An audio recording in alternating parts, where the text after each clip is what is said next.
ने कहा कि मैं हिंदुओं से अपील करता हूं कि दशहरा के दिन आप जो है प्रॉफेट मोहम्मद सल्लल्लाहु अलैहि वसल्लम के एफिजी बनाकर आप उसको बंद करिए कि बेल को कैंसिल किया जाए। सिर्फ केस रजिस्टर नहीं होना चाहिए बल्कि उनको अरेस्ट होना चाहिए। आप इस तरह की ज़बान हमारे प्रॉफेट मोहम्मद सल्लल्लाहु अलैहि वसल्लम के बारे में इस्तेमाल करना गलत बात है। कोई प्रॉफेट मोहम्मद सल्लल्लाहु अलैहि वसल्लम के बारे में अनाप शनाप बकवास बकता है तो आपको खुशी मिलती है क्या? आपको कोई इंटरनल सेटिस्फेक्शन मिलता है क्या? क्या हम भारत के नागरिक हैं तो कानून का इस्तेमाल क्यों नहीं होता है?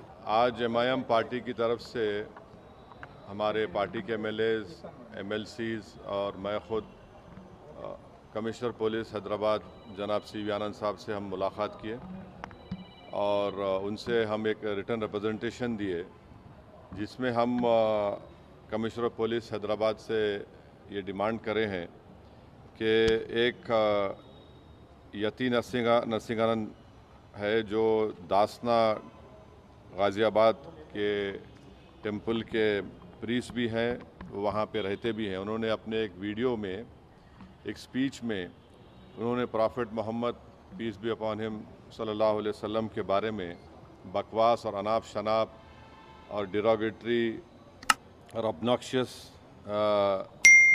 लैंग्वेज और हाईली कंडेमनेबल अल्फाज का इस्तेमाल किया प्रॉफेट मोहम्मद सल्लल्लाहु अलैहि वसल्लम के बारे में।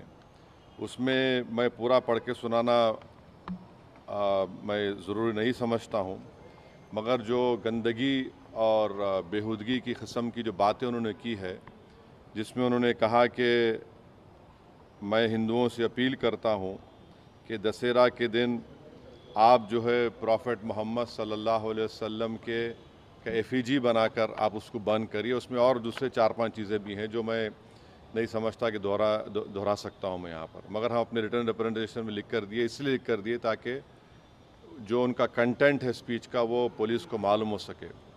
आप लोग जानते हैं कि ये यति नरसिंहानंद इससे पहले भी हेट स्पीच में अरेस्ट हुए, जेल को गए और उनका एक बेल का कंडीशन ये भी है कि वो दोबारा इस तरह की बकवास नहीं करेंगे। तो हमारा फर्स्ट डिमांड ये है कि उनकी बेल को कैंसिल किया जाए। सिर्फ केस रजिस्टर नहीं होना चाहिए बल्कि उनको अरेस्ट होना चाहिए।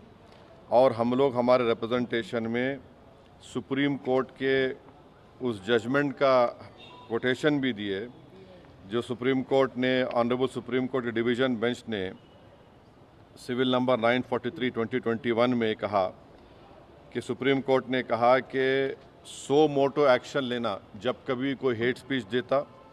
दूसरा सुप्रीम कोर्ट ने कहा कि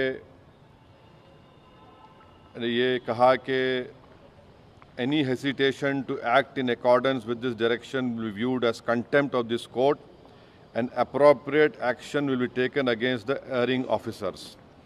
तो हम ये जजमेंट का भी हवाला कमिश्नर पुलिस हैदराबाद को दिए। हम उम्मीद करते हैं कि इमीडिएटली एक्शन लिया जाएगा और हम CP से हमारे रिप्रेजेंटेशन पर कमिश्नर पुलिस ने हैदराबाद साइबर सेल के सीनियर मोस्ट ऑफिसर को ये ऑर्डर्स दिया है कि साइबर सेल में उसका केस रजिस्टर करे।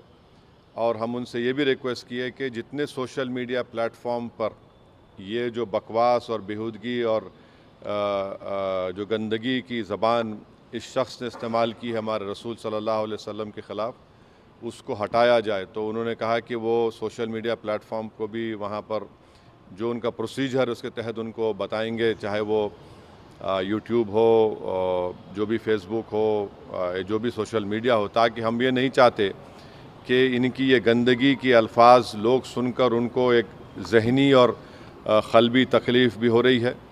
और तो हम उम्मीद करते कि वो भी होगा।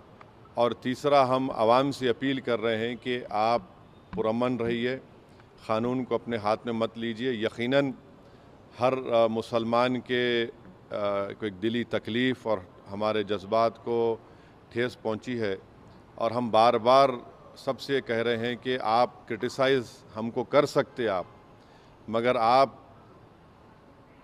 इस तरह की ज़बान हमारे प्रॉफेट मोहम्मद सल्लल्लाहु अलैहि वसल्लम के बारे में इस्तेमाल करना गलत बात है, बिल्कुल नाज़ेबा है, नाकाबिल क़बूल है।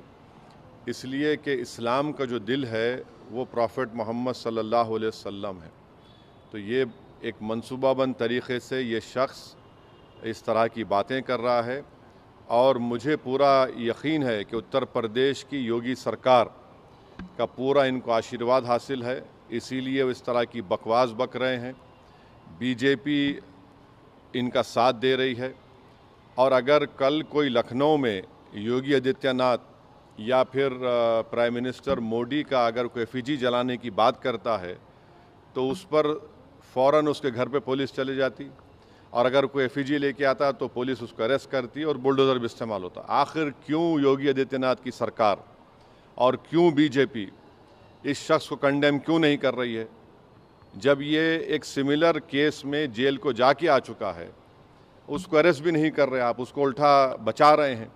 तो इससे साफ जाहिर होता है कि उत्तर प्रदेश की योगी सरकार और बीजेपी इनका सपोर्ट कर रही है। हम प्राइम मिनिस्टर से इस बात का डिमांड करते हैं कि प्राइम मिनिस्टर जो सबका साथ, सबका विकास, सबका विश्वास की बात करते हैं, तो उनकी सरकार को ये चाहिए कि वो उत्तर प्रदेश में आपकी हुकूमत है, आप फ़ौरन इस शख्स को गिरफ़्तार करिए। और साथ ही साथ कल एक और वीडियो ये यति नरसिंहानंद का, उनके एक साथी का आया कि वो ये धमकी दे रहे हैं कि वो ना सिर्फ प्रॉफेट मोहम्मद सल्लल्लाहु अलैहि वसल्लम के नाउज़ुबिल्लाह एफिजी को बंद करेंगे बल्कि हज़रत अली के एफिजी को बंद करेंगे। ये क्या कर रहे हैं लोग? आखिर आप क्या करना चाह रहे हैं? क्या भारत में क्या आप मसले मसाइल पैदा करना चाह रहे हैं? तो इसलिए ज़रूरी है कि इन लोगों पर फ़ौरन एक्शन लिया जाए। हम तो यहाँ पर आज हमारा रिप्रेजेंटेशन देकर आए हैं और उनके ऊपर यहाँ पर केस रजिस्टर भी होगा और हम सीपी से रिक्वेस्ट किए कि आप टीम भिजाइए, हैदराबाद की पुलिस को भिजाकर इनको सिर्फ केस रजिस्टर मत करिए बल्कि इनको अरेस्ट करके लेकर आइए। और बीएनएसएस के सेक्शंस हैं, उस सेक्शंस का हवाला हम आपको नोट में दे चुके हैं। तो ये बहुत ज़रूरी है पीस के मेंटेन करने के लिए और ये किसी के भी जज्बात को आप ठेस नहीं पहुंचा सकते इस तरह की बकवास करके। और एक इंटेंशनली बार बार ये आदमी बोल रहा है और इसको एक पॉलिटिकल सपोर्ट है। अब ये बताना है बीजेपी को, प्राइम मिनिस्टर को और उत्तर प्रदेश की सरकार को कि वो बायस नहीं है। अगर वो बायस नहीं है तो इसको अरेस्ट करिए। अगर आप अरेस्ट नहीं करेंगे तो इसका मतलब ये है कि आपका पूरा आशीर्वाद, आपका सपोर्ट इसको हासिल है। और आप देख रहे कि महाराष्ट्र में भी, वहाँ पर भी एक साहब ने इस तरह की बकवास हमारे प्रॉफेट मोहम्मद सल्लल्लाहु अलैहि वसल्लम के बारे में की है। तो पूरे देश में अगर इस तरह से बीजेपी इन लोगों को सपोर्ट करेगी और इस तरह से आप भारत की सबसे बड़ी माइनॉरिटी के जज्बात को ठेस पहुंचाएंगे तो ये सरासर नाकाबिल कबूल है। ये देश की तरक्की के लिए, देश की मजबूती के लिए ये लोग काम नहीं कर रहे हैं। ये देश को कमज़ोर करने का काम कर रहे हैं, देश के संविधान की धज्जियाँ उड़ाने का काम कर रहे हैं। और क़ानून तो एक क़ानून का तो कोई लिहाज ही नहीं है, माने क़ानून की धज्जियाँ उड़ा रहे हैं। माने बुलडोज़र इस्तेमाल करेंगे, क्या क्या अरेस्ट कर लेंगे, मगर इस शख्स के ऊपर क्यों नहीं एक्शन लिया जा रहा है? जो भारत के ना सिर्फ मुस्लिम माइनॉरिटी बल्कि कई हमारे से हिंदू भाई हैं, उनको भी तकलीफ़ पहुंच रही है सब चीज़ें देखकर, पढ़कर, और वो खुद शर्मिंदा हैं, वो खुद तकलीफ़ का इजहार कर रहे हैं। तो रूल ऑफ लॉ प्रिवेल होना चाहिए, क़ानून सबके लिए बराबर है और क़ानून का इस्तेमाल भी सब पे होना चाहिए। और ख़ास तौर से ऐसे मामले में जहाँ पर पूरी दुनिया में मैसेज जा चुका है कि भारत से एक शख्स ने प्रॉफेट मोहम्मद सल्लल्लाहु अलैहि वसल्लम के बारे में इस तरह की गंदगी और डिरोगेटरी लैंग्वेज को इस्तेमाल किया है, तो इससे इंटरनेशनल लेवल पर भी इंडिया का इमेज मुतासर ये लोग कर रहे हैं।